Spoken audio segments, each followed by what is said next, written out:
Breaking news చూస్తున్నాం. ఇవాళ Telegram app నిషేధంపై Delhi high court విచారణ జరగనుంది.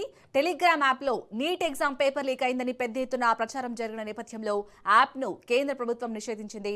ప్రభుత్వం ఆదేశాల మేరకు తాము ఆ కంటెంట్ తొలగించామని టెలిగ్రామ్ హైకోర్టుకు తెలిపింది.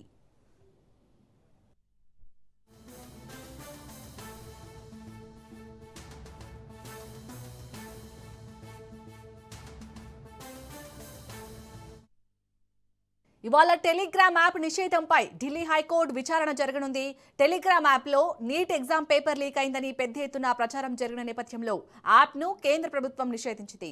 ప్రభుత్వం ఆదేశాల మేరకు తాము ఆ కంటెంట్ తొలగించామని టెలిగ్రామ్ హైకోర్టుకు తెలిపింది.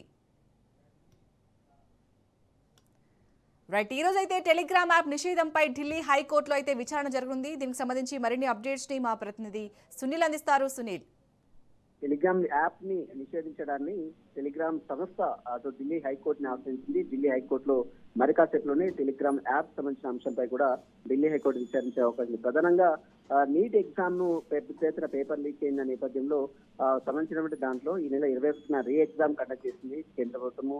నేషనల్ టెస్టింగ్ ఏజెన్సీ నిర్వహిస్తున్నటువంటి ఎగ్జామ్ గతంలో పేపర్ లీకేజ్ లో ప్రధానంగా టెలిగ్రామ్ యాప్ ద్వారానే ఈ నీట్ ఎగ్జామ్ పేపర్ లీక్ అయినట్టు పెద్ద ఎత్తున అటు ఎంక్వైరీలో బయటపడిన నేపథ్యంలో ప్రస్తుతం ఎగ్జామ్ మళ్ళీ రీ ఎగ్జామ్ మొత్తం కూడా కంప్లీట్ అయ్యేంత వరకు టెలిగ్రామ్ యాప్ ని తాత్కాలికంగా అటు కేంద్రం నిషేధించింది. అయితే ఈ నిషేధాన్ని చేయాలని డిమాండ్ చేస్తూ ఢిల్లీ హైకోర్టులో అటు టెలిగ్రామ్ యాప్ సంస్థ నిర్వాహకులు ఢిల్లీ హైకోర్టును ఆశ్రయించారు. ఈ రోజు మరి కాసేపులోనే ఈ పిటిషన్ పై ఢిల్లీ హైకోర్టు విచారించే అవకాశం ఉంది. అయితే ప్రభుత్వం చెప్తున్నటువంటి ఆ కంటెంట్ ని ఇప్పటికే తాము తొలగించామంటూ కూడా ఢిల్లీ హైకోర్టులో తమ పిటిషన్ లో అటు టెలిగ్రామ్ యాప్ నిర్వాహకులు మెన్షన్ చేయడం జరిగింది. మరి దీన్ని కన్సిడర్ చేస్తున్న కోర్టు మరి ఏ విధంగా దీన్ని రెస్పాండ్ అవుతుంది? ఎందుకంటే దాదాపు 20,50,000 మంది విద్యార్థులు నీట్ ఎగ్జామ్ కండక్ట్ చేస్తే దాన్ని ఇప్పటికే పేపర్ లీక్ అయిన నేపథ్యంలో ఆ ఎగ్జామ్ మొత్తం కూడా ఇప్పటికే క్యాన్సిలేషన్ చేసింది. మళ్ళీ రీ ఎగ్జామ్ ఈ నెల 21 నుంచి ఈ ఎగ్జామ్ కండక్ట్ చేసింది. 22వ తారీఖు మళ్ళీ టెలిగ్రామ్ యాప్ ని యథావిధిగా